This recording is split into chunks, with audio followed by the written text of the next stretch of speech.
নমস্কার বন্ধুরা, আজকে আমরা যেই বিষয়গুলো নিয়ে কথা বলবো সেগুলো হয়তোবা শেয়ার মার্কেটের বাইরের জিনিস। কারণ আমি এই চ্যানেলটা যখন বানিয়েছিলাম তখনই আপনাদের সাথে এইটা নিয়ে বলেছিলাম যে এই চ্যানেলে কিন্তু শুধু শেয়ার মার্কেট না, তা বাদে জীবন নিয়ে বা অনেকবার দেখেওছেন যে এই চ্যানেলে বিভিন্ন ধরনের টপিক নিয়ে এসেছে। বিজেপি আবারও জিতেছে দিল্লিতে, তো তার এফেক্ট মার্কেটের মধ্যে আসতে পারে। এটা গেল প্রথম কথা, একটা ছোট্ট নিউজ। এবার আসি একজন ডাক্তার হিসাবে একটা ডাক্তারের কত দিক থেকে সে ইনকাম করতে পারে। এই কোশ্চেনের উত্তর হঠাৎ করে কেন? কারণ অনেকেই ভাবেন যে একজন ডাক্তার সে খুব খারাপ, সে খুব বাজে। আবার যারা ডাক্তারি পড়তে আসেন তারা প্রপার অপরচুনিটি খুঁজে পান না, বা তারা জানেন না কোন কোন দিক থেকে ইনকাম করা যায়। খারাপ দিকগুলো বলবো, ভালো দিকগুলো বলবো, কোন কোন দিকে একটা ডাক্তার প্রচুর জায়গা থেকে ইনকাম সে সোর্স বানাতে পারে। প্রথমেই যাই জায়গাটা আসি, তার চাকরি। একজন ডাক্তার সে চাকরি করে সে বানাতে পারে। আমি ডাক্তার বলতে ইন দ্য সেন্স একজন এমবিবিএস ডাক্তার, একজন বিএইচএমএস ডাক্তার, একজন বিএমএস ডাক্তার, ব্যাচেলার যে কোনো ডিগ্রির ডাক্তারের কথা আমি বলছি। এই একজন ডাক্তার কিভাবে ইনকাম করতে পারে বা তার চান্সেসগুলো কি কি আছে, বা আপনি যদি ডাক্তার হতে চান বা আপনার ছেলে ডাক্তার, বা কেউ খারাপভাবে নেবেন না যারা অনেক দিন ধরে ডাক্তারিতে আসেন। আমি হয়তো এমন কিছু সত্য কথা বলবো যেগুলোতে অনেক ডাক্তারি যেহেতু আমাদের চ্যানেলটাকে দেখেন শেয়ার মার্কেটের জন্য, খারাপভাবে নেবেন না। এখানে খারাপ ভালোর কিছু নেই। আমি এখানে এইটা বোঝাতে আসিনি এটা খারাপ এটা ভালো, আমি ভালো খারাপ বলার কেউ না। আমি জাস্ট বোঝাতে এসেছি যে এই জিনিসগুলো হয় এই ইন্ডাস্ট্রিতে, এই মানে জিনিসগুলো হয় বা এগুলো চান্সেস আছে। কেউ সেটা নেবেন, আপনার এথিক্স, আপনার লজিক, আপনার বুদ্ধিমত্তা, আপনার ইমোশন, এই সমস্ত কিছু দিয়ে বিচার করে আপনি বিচার করবেন যে আপনি কি ঠিক জায়গাতে আছেন না ভুল জায়গাতে আছেন। একজন ডাক্তার যেটা প্রথমেই করতে পারে সেটা হচ্ছে একটা চাকরি করে সে তার ইনকাম করতে পারে। ডাক্তারির শুরুতেই যে ইনকামটা হয় সেটা হচ্ছে ইন্টার্নশিপ থেকে। মানে আপনি ওই 4.5 বছরের পড়াশুনোর পরে আপনি যেটা পারবেন 1 বছরের ইন্টার্নশিপ, এবং তখন থেকে আপনি 22 থেকে 25 হাজারের মতন ইন্টার্নশিপ পাবেন। কলকাতার কথা বলছি, আমি বাইরের কথা বলছি, অ্যাভারেজ এটা একটা থাকে। বিভিন্ন স্টেটে এগুলো আলাদা আলাদা হয়। তারপরে আছে হাউস স্টাফশিপ। হাউস স্টাফশিপে একটা টাকা পাওয়া যায়, 40-45 হাজার টাকা করে পাওয়া যায়, এবং সেটাও 1 বছরের জন্য আপনি করতে পারেন। তার মানে শুরুতেই হলো ইনকাম। তারপরে শুরু হচ্ছে আপনি যদি কোনো চাকরি পান সেখানে একটা ঠিকঠাক ইনকাম থাকে। এগুলোতে গেলে একজন চাকরি করার মতন ইনকাম। এবার আলাদা সোর্সগুলো তাহলে কি কি আছে? আপনি অ্যাফিলিয়েটেড মার্কেটিং বিষয়টা এখানে এসে জেনেছেন। যদি কেউ স্টক মার্কেটে থাকেন তারা জানেন যে অ্যাফিলিয়েটেড মার্কেটিং ব্যাপারটা কি। ডাক্তারিতে অ্যাফিলিয়েটেড মার্কেটিং বিষয়টা অনেক আগে থেকে আছে। কিরকম বলবেন, এই অ্যাফিলিয়েটেড মার্কেটিং এর কনসেপ্টটা ডাক্তারিতে এলো কিভাবে? আমি এটা বোঝাচ্ছি। মানে আমি এইগুলো নিয়ে যখন দেখি যে অ্যাফিলিয়েটেড ইনকাম নিয়ে এখন মানুষজন বলছে, যদি ডাক্তারি প্রফেশনটাতে দেখেন, এই প্রফেশনে অনেক দিন আগে থেকে অ্যাফিলিয়েটেড মার্কেটিংটা হয়ে আসছে। অ্যাফিলিয়েটেড মার্কেটিং বলতে কি, যার কাছে কনসেপ্ট ক্লিয়ার নেই আমি তার জন্য বলছি।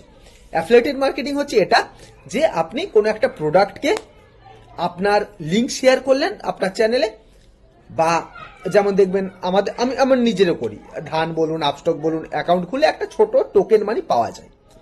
এক্স্যাক্টলি ডাক্তাররা কি করে, যে এখানে অ্যাফিলিয়েটেড মার্কেটিং এর জায়গাগুলো বলি। প্রথমে আসি টেস্ট।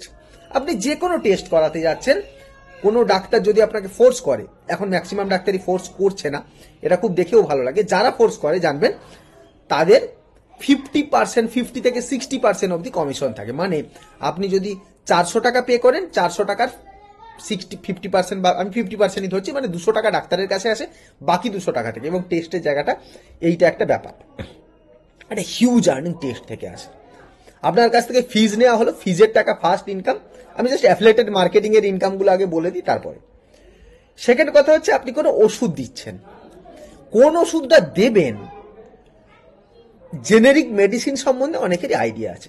জেনেরিক মেডিসিন দিলে, বা একটা কোম্পানি যদি এদিক থেকে ওদিক করে দেন, তাহলেই সেই ওষুধের দামটা হসপিটালে একটা ওষুধের যেখানে ধরুন 22,000 টাকা হয় বা 18,000 টাকা দিয়ে কিনতে হয় কোনো ক্যান্সারের একটা ওষুধ, সেটাই আপনি যদি একটু বাইরে থেকে বুদ্ধি কাটিয়ে কেনেন সেটা 2200 টাকাতে পাওয়া যায়। আই থিঙ্ক আমি বোঝাতে পারছি যে ডিফারেন্সটা কতটা বড়। ওকে, এখানে আমি ডাক্তারের কথা বলছি না, একটা চূড়ান্ত বিজনেসের জায়গা হয়ে দাঁড়িয়েছে এই টোটাল হেলথ সেক্টরটা। এটার জন্য দায়ী কে? আমাদের সরকার। বলবেন কেন? আমেরিকাতে যেখানে তারা 70% টাকা খরচ করছে হেলথের পেছনে, আমাদের এখানে সেখানে 1 কি 2% টাকা হেলথের পেছনে খরচ হচ্ছে। যেখানে আমাদের এখানে ডাক্তার নেই, যেখানে আমাদের এখানে কিচ্ছু নেই, তারপরেও এর ফলাফল কে নেবে?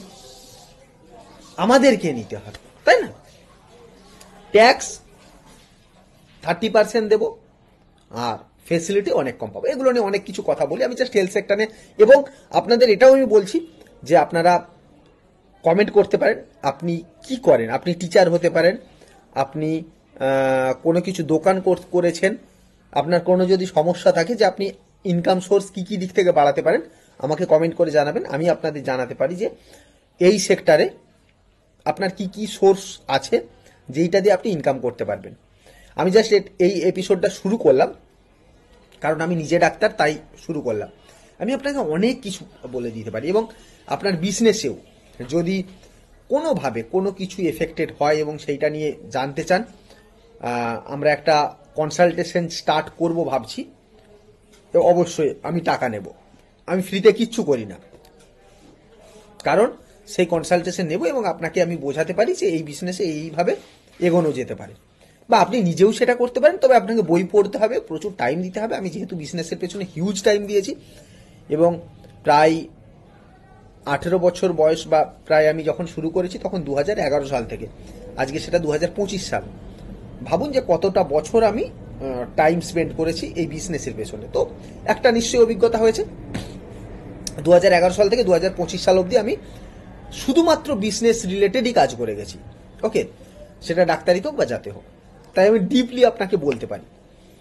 আচ্ছা, এবার যেটা আসি অ্যাফিলিয়েটেড মার্কেটিং, একজন ডাক্তার হিসেবে সে কি কি করতে পারে। আচ্ছা, যদি কেউ চান তারা আমাকে এই নাম্বারে যোগাযোগ করতে পারেন। এই নাম্বারে হোয়াটসঅ্যাপ করবেন, অবশ্যই কল করবেন না। যদি আপনার বিজনেস রিলেটেড কোনো জিজ্ঞাসা থাকে, কনসালটেশন দেওয়ার পরেই আমরা একটা ওয়েবিনার করব। মানে ওয়েবিনার বলতে আলটিমেট 1-to-1 একটা কথোপকথন হবে, ভিডিও কনভারসেশন হবে। সেখানে আমরা বোঝাবো যে আচ্ছা কী করে কিভাবে কি এগোতে পারে। আপনাকে পুরোপুরিটা বোঝানো হবে এখানে, যে পুরো চার্ট করে আমি টোটালি বুঝিয়ে দেবো যে এই বিজনেসের এইভাবে যাওয়া যেতে পারে যদি কেউ চান। সেখানে আমি বলছি না যে এইটা, অনেকেই ভাবতে পারেন যে আচ্ছা এটা একটা নতুন কিছু বলে। নতুন এই জন্য মনে হচ্ছে আমাকে অনেকেই প্রবলেমের এই কথা বলেছেন, আমি জাস্ট শুধু খুঁজছিলাম যে কিভাবে হেল্প করা যায়। শনিবার রোববার বা যেইটুকু টাইম আছে আমি টাইমটাকে ইউটিলাইজ করতে চাই এবং আমার যেই সব অভিজ্ঞতা সেইগুলোকে জাস্ট ছোট্ট টাকার মাধ্যমে আমি শেয়ার করতে চাই। টাকা কেন নিই? কারণ টাইমের ভ্যালু আছে। আমি যদি ডাক্তারিও কনসালটেশন করি, আমি 5 থেকে 10 মিনিট একটা পেশেন্ট দেখলেই 500 টাকা নিই। তো সেই হিসাবে আমি 1 ঘন্টার জন্য একটা চার্জ করব, এই হিসেবেই একটা চার্জ করব। তো মোটামুটি পক্ষে ধরুন 1 ঘন্টার কি চার্জ হতে পারে অ্যাভারেজ ক্যালকুলেশন করে নেবেন, তো সেই চার্জেসটাই থাকবে। যাই হোক, এখন ঘটনা হচ্ছে ডাক্তারিতে ফিরে আসি, যেই কথাতে আমরা ছিলাম, যে একটা ডাক্তার ইনকাম আর কি কি সোর্স করতে পারে। এখানে গেল কি, তাহলে আমাদের প্রথম সোর্স গেল চাকরি, সেকেন্ড সোর্স হচ্ছে তার ইনকাম কনসালটেশন করতে পারে, যেটা ম্যাক্সিমাম 100% ডাক্তারি প্রায় করে। আচ্ছা, থার্ড ইনকাম সোর্স হচ্ছে অ্যাফিলিয়েটেড মার্কেটিং। অ্যাফিলিয়েটেড মার্কেটিং এর মধ্যে কি কি পড়ছে? মেডিসিন আছে, ডায়াগনস্টিক আছে এবং প্যাথোলজি আছে। প্যাথোলজির মধ্যে মানে কি? প্যাথোলজি বলতে যে কোনো ব্লাড টেস্ট, যা কিছু হতে পারে। ওকে, তো ব্লাড টেস্টে হিউজ টাকা আর্নিং হয় এবং একটা হিউজ মার্জিন থাকে। সেই মার্জিন থেকেই কি হয়, প্রচুর পরিমাণে যদি ব্লাড পাঠায় তো তাহলে কি হবে, আমার ইনকাম সেলস বাড়বে। তাই কি হয়, যে কোনো ডায়াগনস্টিক সেন্টার বা যে কোনো প্যাথোলজি সেন্টার তারা কি করে, যা ডাক্তারের সাথে টাই আপ করে। টাই আপ করলে কি হবে, তাদের প্রচুর পরিমাণ সেলস হবে এবং এখানে একটা যেহেতু হিউজ ইনকাম, আপনার যে কোনো বিজনেসের তুলনায় হিউজ ইনকাম আছে, নো ডাউট। আপনার অভিজ্ঞতার বাইরে, যদি কেউ 100%-এর প্রফিটের কথা ভাবেন, তারা একবার প্যাথোলজিতে দেখুন যে কি লেভেলের ইনকাম, অবশ্যই পেশেন্ট যদি পান আর কি। মানে আমার মনে হয় না 2 বছরের বেশি আপনার লাগবে যে ফুলে ফেপে উঠে যেতে। শেয়ার মার্কেটের চেয়ে বেশি ইনকাম বলে আমার মনে হয়, যদি প্রপার পেশেন্ট পাওয়া যায়। ওকে, আচ্ছা, এবার আসি অ্যাফিলিয়েটেড ইনকাম। আমরা গেলাম ওষুধের দিক থেকে। ওষুধ বিক্রি করলেও সেখানে কি হয় দেখবেন, প্রচুর পরিমাণে এমআর আসে। এমআর বলতে কি, মেডিকেল রিপ্রেজেন্টেটিভ। তারা আসে, তারা আপনাকে যায় এবং বিভিন্ন সময় কখনো স্টেথো গিফট করে, কখনো সুইজারল্যান্ড যাওয়ার জন্য ট্রিপ গিফট করা হয়, কখনো গাড়ি গিফট করা হয়, কখনো আমার মেয়ের একটা আইফোন লাগবে সেটা গিফট করা হয়।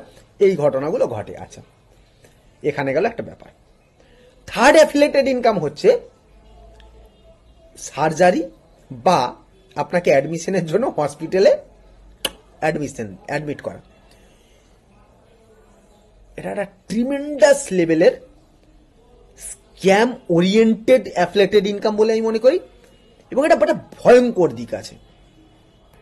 আমি ব্লাড টেস্টের অ্যাফিলিয়েটেড ইনকামকে খুব একটা খারাপ মনে করছি না, যদি সেইটা প্রপার জায়গা থেকে আসে। আপনি কত পার্সেন্ট পাচ্ছেন সেটা নিয়ে কিচ্ছু এসে যায় না, কিন্তু আপনি যদি সেটা প্রপার জায়গাতে করেন এবং ব্লাড টেস্টটা প্রপার আসে, তাতেও আমার কোনো দুঃখ নেই, অ্যাজ এ ডক্টর হিসেবে বলছি। তারপরে মানে আমার ক্লিনিকে কি হয়, আমি তো পুরোটাই টেস্ট আমি আমার নিজেই করি, মানে আমার নিজের ক্লিনিকে আমি নিজেই একমাত্র টেস্ট করি, তাতে ইনকাম অবশ্যই বেশি হয়। আমার কোনো ডাক্তারকে অ্যাফিলিয়েটেড ইনকাম দিতে হয় না, বা আমারও অ্যাফিলিয়েটেড কোনো ব্যাপার থাকে না। পেশেন্টও খুশি, কারণ বাইরের যেই সমস্ত প্যাথোলজি সেন্টারে সে যায় তার চেয়ে অনেক কম টাকাতে আমরা টেস্ট করাতে পারি, এবং আমিও খুশি, আমার একটা ভালো রকম ইনকাম হয়ে থাকে। এবং তাকে টেস্ট করাতেই হতো, সে টেস্টটা দরকারের জন্য। আমি খুব টেস্ট খুব না দরকার হলে হুট করে দিই না, আমার লজিকে বলছি। কেউ বলতে পারেন খারাপ ভালো, অনেক কিছু জিনিস, অনেক কিছু আপনারা কমেন্ট করতেই পারেন, সেটা নিয়ে আমি এসে যাচ্ছি না। কারণ আমার শেয়ার মার্কেটে একটা ইনকাম আছে, শেয়ার মার্কেটে ক্লাস করাই, ডাক্তারি আছে আমার, ডাক্তারির পড়ানোর জন্য আলাদা একটা ইউটিউব চ্যানেল আছে। সোর্স অফ ইনকাম অনেকগুলো আমি ঘিরে রেখেছি, এবং আমার মনে হয় একজন মানুষের জন্য 7 থেকে 8টা ইনকাম সোর্স থাকাটা খুব জরুরি। ওকে, আচ্ছা, এই জায়গাতে যেখানে আসছি এবার ডাক্তারিতে, সেটা যেটা বলছিলাম যে ওই ট্রান্সফার টু হসপিটাল, এবং ওখানে একটা বড় সড়ো কিন্তু ইনকাম জেনারেট হয়। যদি তিনি সার্জন হন তাহলেও হয়, যদি তিনি জেনারেল ফিজিশিয়ান হয় তাহলে অ্যাডমিট করতে পারেন ওখানে। ডাক্তার বাবুকে বলা হলো যে ডাক্তারবাবু তাহলে কোথায় ভর্তি হবে, এই হসপিটাল, সেখান থেকে একটা কমিশন জেনারেট করা যায়। কেউ করেন, কেউ করেন না, প্রত্যেক ডাক্তারকে খারাপ বলছি না, কেউ করছেন, কেউ করছেন না, কিন্তু আমি ওয়েটা বলে দিলাম।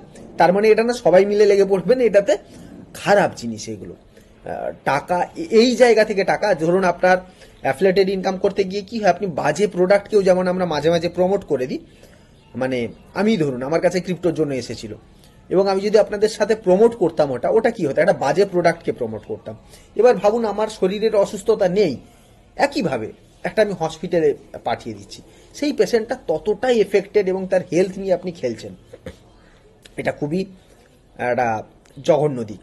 ওকে, আচ্ছা, তাহলে আমাদের ডাক্তারিতে ইনকাম সোর্স বেরোলো, সে চাকরি করতে পারে, ফার্স্ট ইনকাম।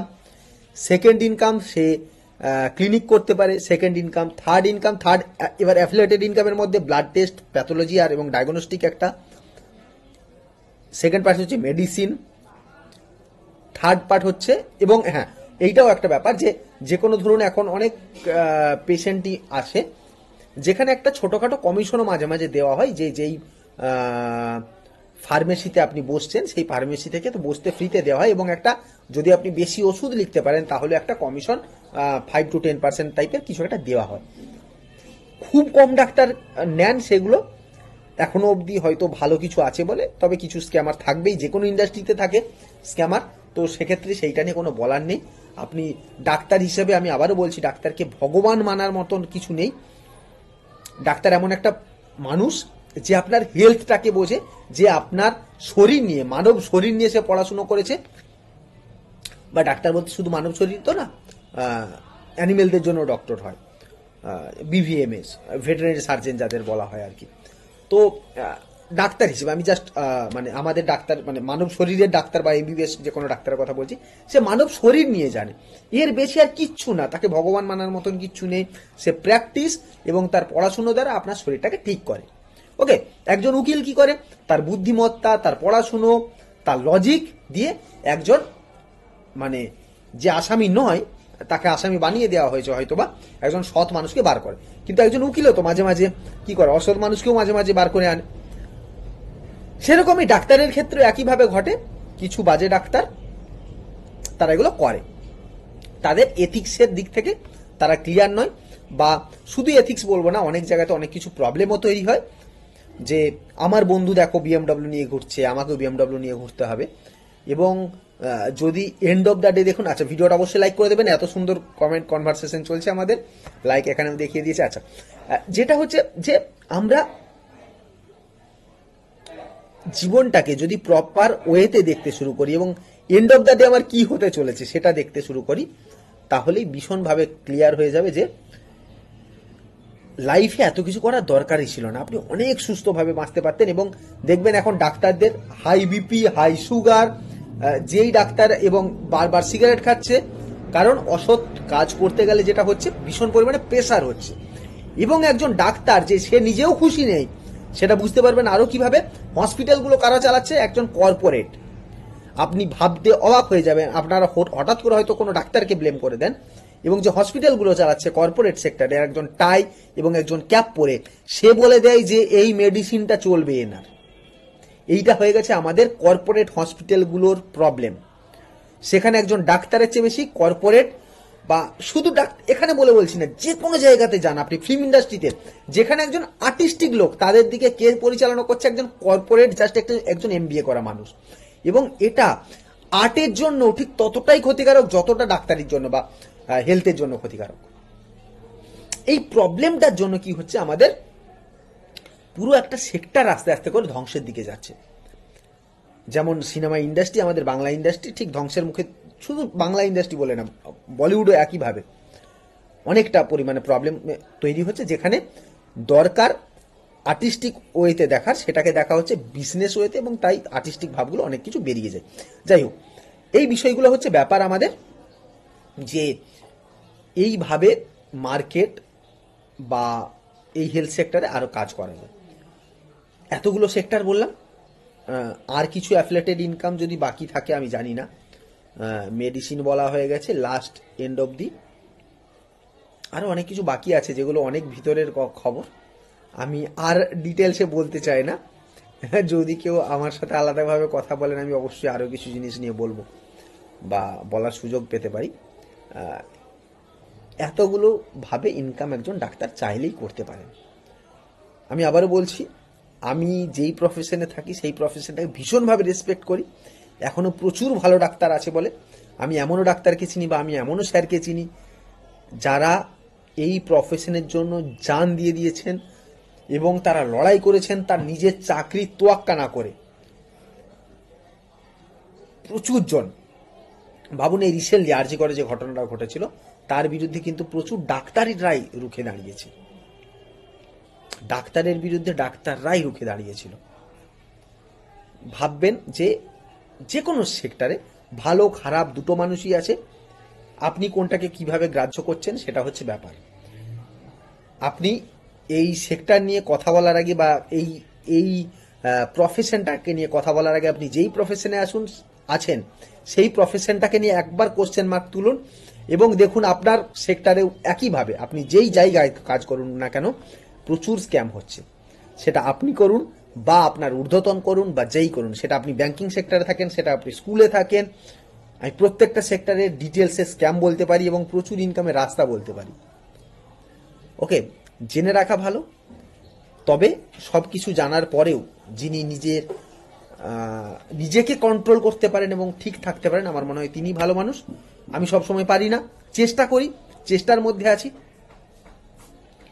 হেলথ নিয়ে তো রীতিমতো ভাবে চেষ্টা করছি যে মানে একটা মানুষও যেন না কোনোভাবে অসুবিধাজনক হয়। স্টক মার্কেটেও একইভাবে আমার স্টুডেন্টরা জানেন যে একইভাবে চলার চেষ্টা করছি। আমি জানি না, আমি আবারও বলছি, আমি মাঝে মাঝে ভুল করি, এমন না যে আমি ভুল করি না, বা আমি কখনো ভুল করিনি, প্রচুর ভুল করেছি, ভবিষ্যতেও ভুল হতে পারে, মানুষ মাত্রই ভুল হয়।